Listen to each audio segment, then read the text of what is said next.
فأعوذ بالله من الشيطان الرجيم. بسم الله الرحمن الرحيم. إنا فتحنا لك فتحا مبينا. قال رسول الله صلى الله عليه وسلم: من رأى منكم منكرا فليغيره بيده، فإن لم يستطع فبلسانه، فإن لم يستطع فبقلبه، وذلك أضعف الإيمان.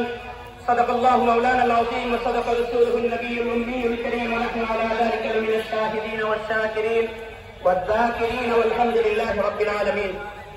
সম্মানিত সুধী সমাজ, হযরতে উলামায়ে কেরাম, দিক বিদিক থেকে আগত প্রিয় ছাত্র সমাজ, তালেবানে ইলমে নবুয়ত, আল্লাহ রাব্বুল আলামিনের দরবারে অসংখ্য শুকরিয়া আদায় করছি যে মহান রব্বুল আলামিন আমাদেরকে এমন একটি সুযোগ করে দিয়েছেন যে আমরা রাসূল সাল্লাল্লাহু আলাইহি ওয়াসাল্লামের সেই ফাতহে মক্কার আলোচনা আজকের এই পরিবেশে করার উপযুক্ত এক সময় আমাদের এসে গেছে।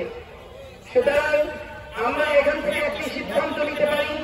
আমাদের আগে বারবার পৃথিবীর বিভিন্ন জায়গায় ভাগ হয়েছে, আমাদের আগে এই সময়ের আগে এই বাংলাদেশেও বিভিন্নভাবে ভাগ হয়েছে, কিন্তু দুর্ভাগ্যবশত আমরা সেই ভাগ থেকে শিক্ষা গ্রহণ না করার কারণে ইসলাম থেকে আমরা বহু দূরে নিষ্কৃত হয়েছি, নিক্ষিপ্ত হয়েছি।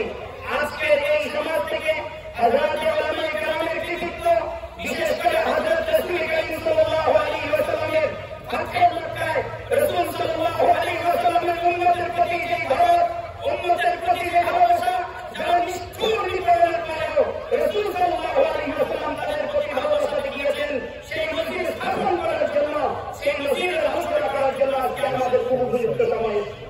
সুতরাং আজকে আমাদের মধ্যে যে বিষয় আমরা দেখতে পাচ্ছি, এই বিষয় মূলত মুসলিমদের বিষয় নয়। এই বিষয়ে যেন রাসূল সাল্লাল্লাহু আলাইহি ওয়াসাল্লামের সেই মক্কা বিজয়ে উলামায়ে কেরামকে স্মরণ করে দিতে পারে, এজন্য আমি সেই উলামায়ে কেরামদেরকে এই বিষয়কে একটু স্মরণ করার জন্য অনুরোধ করব। রাসূল সাল্লাল্লাহু আলাইহি ওয়াসাল্লামের ৭ম হিজরিতে রাসূল সাল্লাল্লাহু আলাইহি ওয়াসাল্লামের উপরে যে নিষ্ঠুর নিপীড়ন হয়েছে তার আগ পর্যন্ত, বিশেষ করে ১৩ বছরের রাসূল সাল্লাল্লাহু আলাইহি ওয়াসাল্লামের মুক্তি জীবনের এরপরেও যখন রাসূল সাল্লাল্লাহু আলাইহি ওয়াসাল্লাম মক্কায় বিজয় বেশে ঢুকেছেন, রাসূল সাল্লাল্লাহু আলাইহি ওয়াসাল্লামের যেই আচার আকৃতি ছিল, আজকে যদি আমার বাংলাদেশে এই আচার আকৃতি থাকতো তাহলে আজকে যাও এই আন্দোলন হতো না। সেই শিক্ষা থেকে আমরা শিক্ষা গ্রহণ করার কারণে আজকে আমাদের এই সমাজ, আজকে আমাদের থানা প্রজন্ম, তাদের কাছে ইসলামী শিক্ষা না থাকার কারণে আজকে তারা প্রসূতির শিক্ষা দিয়েছে। এগুলো আমাদের সম্পদ, আমাদের বিজয়ের পরে আমাদের করণীয়, এটা নির্ধারণ রাসূল সাল্লাল্লাহু আলাইহি ওয়াসাল্লাম ১৪০০ বছর আগে আমাদেরকে দিয়ে গেছেন। দ্বিতীয় যে বিষয় আমি আপনাদের সামনে খুব সংক্ষেপে আলোচনা করব, সেই বিষয় হল এই জমিন উর্বর। দীর্ঘদিন জালেম অত্যাচারী বাদশাহের, জালেম অত্যাচারী শাসকের নির্ধারায় সবচেয়ে বেশি নিয়ন্ত্রিত হয়েছে যে উলামায়ে কেরাম। আজকে এই উলামায়ে কেরামের পক্ষে কথা বলার মতো কেউ নেই। উলামায়ে কেরাম সবচেয়ে বেশি ছাত্র উলামায়ে কেরাম রক্ত দিয়েছেন। গত রবিবার এবং সোমবারও রাজপথে উলামায়ে কেরামের রক্ত হয়েছে। গত রবিবার এবং সোমবারে হাটাজারিতে রক্ত ধরেছে, প্রতিহতে রক্ত ধরেছে, যাত্রাবাড়িতে রক্ত ধরেছে, এবং গত পরশুদিন গুলির আঘাতে ঢাকা বাড়িধারার একটি ছাত্র হসপিটালে গত পরশুদিন ইন্তেকাল করেছে। এই ইন্তেকালেও উলামায়ে কেরামের অবদান ছিল।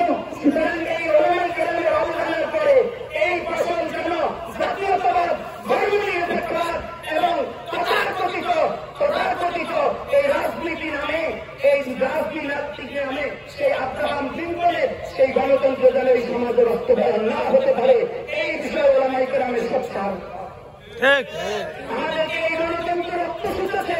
রাসূল সাল্লাল্লাহু আলাইহি ওয়াসাল্লামের সেই জীবন আদর্শ আমাদেরকে মুক্তি দিবে। মুক্তির দ্বিতীয় কোনো পথ নাই, একমাত্র মুক্তির পথ খেলাফত আলা হাযিহিন নবুওয়া। খেলাফত যতদিন পর্যন্ত রাষ্ট্রের না হবে, স্বাধীন হবে, কিন্তু মুক্ত হবে না।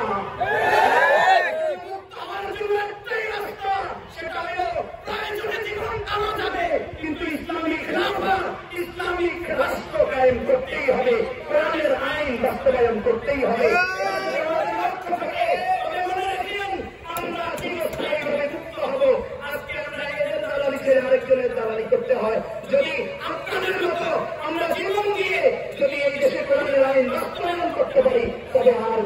দান রাখা। আল্লাহ রাব্বুল আলামিন আমাদেরকে কর্মপদ্ধতি আমাদেরকে নির্ধারণ করে আল্লাহ তাআলার দরবারে হাজির দেওয়ার তৌফিক দান করুক। পরিশেষে দোয়া করি যারা এই আন্দোলনে রক্ত দিয়েছে, শহীদ হয়েছে অথবা আজও অসুস্থ আছে বিভিন্ন হসপিটালে, আল্লাহ যেন তাদেরকে পরিপূর্ণ শাফায়ে কুল্লিয়া আজরায়ে দায় মানসিব করেন। আমিন সুম্মা আমিন। ওয়া আখিরু দাওয়ানা আলহামদুলিল্লাহি রাব্বিল আলামিন।